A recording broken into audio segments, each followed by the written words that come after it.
जय हिंद, वंदे मातरम। दोस्तों बहुत बहुत स्वागत है आप सभी का न्यूज इंडिया में। पर अभी तक आपने इस वीडियो को लाइक नहीं किए हैं तो लाइक कर लीजिए और चैनल पर नए हैं तो चैनल को सब्सक्राइब कर लीजिए। साथ में बेल आइकन भी प्रेस कर लीजिए और कमेंट बॉक्स में अपनी राय को जरूर लिखें। तो चलिए बढ़ते हैं खबरों की ओर।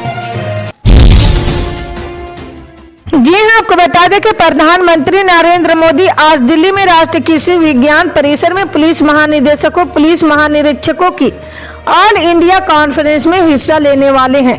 ये कॉन्फ्रेंस हाइब्रिड मोड में आयोजित की जा रही सभी राज्यों और केंद्र शासित प्रदेशों की डीजीपी और केंद्रीय सशस्त्र पुलिस बलों और केंद्रीय पुलिस संगठनों के प्रमुखों सहित लगभग 100 आमंत्रित व्यक्ति सम्मेलन में मौजूद रहकर हिस्सा ले रहे हैं, जबकि शेष आमंत्रित लोग देश भर से वर्चुअल तरीके से हिस्सा ले रहे हैं। इस सम्मेलन में साइबर अपराध, पुलिसिंग में टेक्नोलॉजी, आतंकवाद की चुनौतियां, वामपंथी उग्रवाद, क्षमता निर्माण और जेल सुधार सहित कई मुद्दों पर चर्चा होने वाली है। जी हाँ, आपको बता दें कि कांग्रेस ने भारत जोड़ो यात्रा के जम्मू और कश्मीर चरण की शुरुआत की, जिसमें पूर्व राज्य की विशेष स्थिति को रद्द करने की केंद्र सरकार के फैसले की आलोचना की गई है। इसे क्षेत्र के लोगों के लिए अपमान बताया गया है। कांग्रेस के वरिष्ठ नेता जयराम रमेश ने कहा, मुझे लगता है कि जम्मू और कश्मीर को जल्द से जल्द पूर्ण राज्य का दर्जा बहाल किया जाना चाहिए। 5 अगस्त 2019 को जो किया गया वे जम्मू और कश्मीर के लोगों का घोर अपमान था, जो दशकों से भारत के साथ है। जी हां, जयराम रमेश ने यह भी बताया कि विशेष दर्जा केवल जम्मू और कश्मीर तक ही सीमित नहीं था, क्योंकि भारत में कई राज्य हैं जिन्हें संविधान के अनुच्छेद 371 के तहत विशेष दर्जा प्राप्त है। सुरक्षा चिंताओं के कारण जम्मू कश्मीर में यात्रा का एक बड़ा हिस्सा बस से पूरा किया जाएगा। मार्च सितंबर में कन्याकुमारी में देश के दक्षिणी सिरे से शुरू हुआ और 125 दिनों में लगभग 3400 किमी की यात्रा की है। जी हाँ, आपको बता दें कि पंजाब, हिमाचल प्रदेश, राजस्थान और छत्तीसगढ़ में पुरानी पेंशन लागू होने के बाद अब दूसरे राज्यों में भी इसकी मांग उठने लगी है। केंद्र और राज्य सरकार के कर्मचारी संगठनों ने एक मंच पर आकर पुरानी पेंशन हासिल करने के लिए संघर्ष करने का ऐलान किया है। संगठनों का आरोप है कि नई पेंशन योजना एक धोखा है, इसलिए केंद्र और राज्य सरकारें पुरानी पेंशन योजना लागू करे। साथ ही चेतावनी दी कि मांग नहीं मानने पर संगठन राष्ट्रव्यापी आंदोलन करने के लिए विवश होंगे। जी हां, केंद्र कर्मचारियों की संयुक्त कार्य परिषद के संयोजक शिव गोपाल मिश्रा और सह संयोजक एम राघवैया ने पत्रकारों से कहा कि ओपीएस बुढ़ापा बचाने की लड़ाई है। इसमें केंद्र सरकार को 36 लाख गैर वर्दीधारी कर्मचारी, राज्य सरकारों की कर्मचारी, प्राथमिक, माध्यमिक और उच्च शिक्षा में कार्यरत शिक्षक आदि प्रत्यक्ष रूप से शामिल है। भावनात्मक रूप से वर्दीधारी कर्मचारी भी समर्थन कर रहे हैं। जी हाँ, आपको बता दें कि उत्तराखंड के जोशीमठ में हो रहे भूधसाव के बीच बद्रीनाथ यात्रा को लेकर बड़ी खबर सामने आई है। इस बार बद्रीनाथ यात्रा जोशीमठ के हालातों पर निर्भर रहेगी, यानी यात्रा कब शुरू होगी या नहीं होगी ये वहां के हालात पर निर्भर है। बता दें कि 4 महीने के बाद बद्रीनाथ यात्रा शुरू होनी है। भगवान बद्रीनाथ का खजाना कहीं और शिफ्ट नहीं किया जाएगा। हालात पर मंदिर समिति की लगातार नजर है। जी हाँ, जोशीमठ में दरार बढ़ने का सिलसिला जारी है और वहां के हालात सामान्य नहीं है। आसपास के क्षेत्रों में भी दरार बढ़ती जा रही। सरकार की तरफ से 181 भवन, होटल, गेस्ट हाउस को तोड़ने के आदेश दिए गए हैं। वहीं राज्य के पुष्कर सिंधा में सरकार की तरफ से राहत और पुनर्वास कार्य चलाए जा रहे हैं। जी हाँ, वहीं जोशीमठ में सीजन की पहली बर्फबारी हुई है, जिससे खतरा और भी बढ़ने की आशंका है।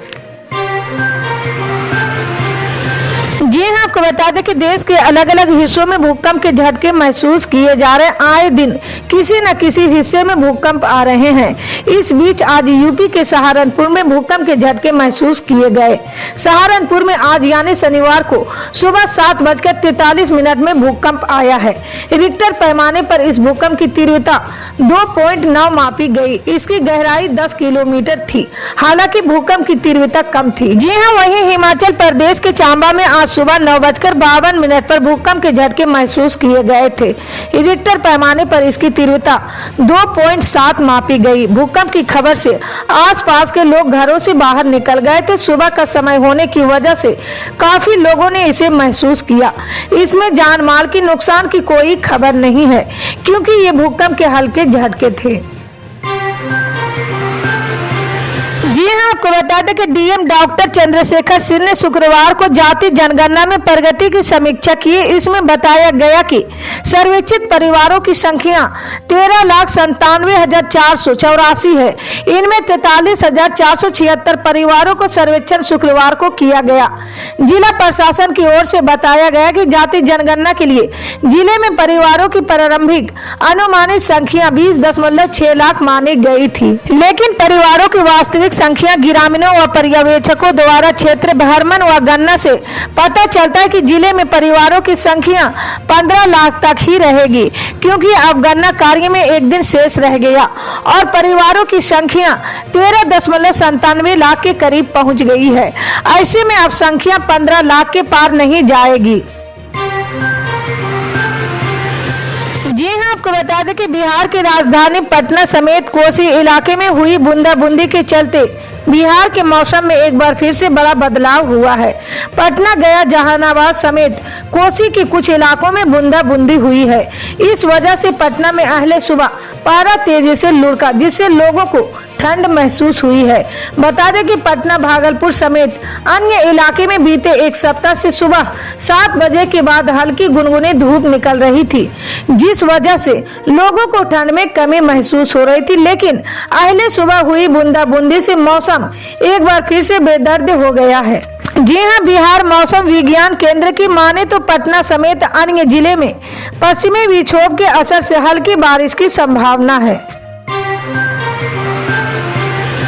जी हां, आपको बता दें कि राज्य के स्कूलों में शिक्षकों की नियुक्तियों के घोटाले की जांच करे परिवर्तन निदेशालय ने शनिवार की सुबह तृणमूल युवा कांग्रेस के नेता कुंतल घोष को गिरफ्तार कर लिया है।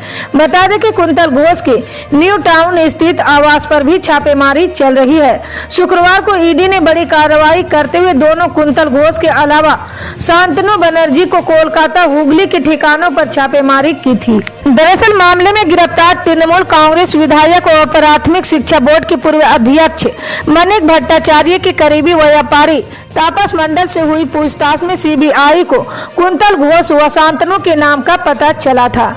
मंडल ने मीडिया से बातचीत में आरोप लगाया था कि शिक्षकों की नियुक्तियों के लिए कुंतल घोष को भी करीब 19 करोड़ रुपए मिले थे। जी हां, अलबत्ता आरोप को कुंतल घोष ने आधारहीन बताया। शिक्षक भर्ती घोटाले के जरिए कुंतल घोष पर ढेर सारी काली कमाई करने का आरोप है।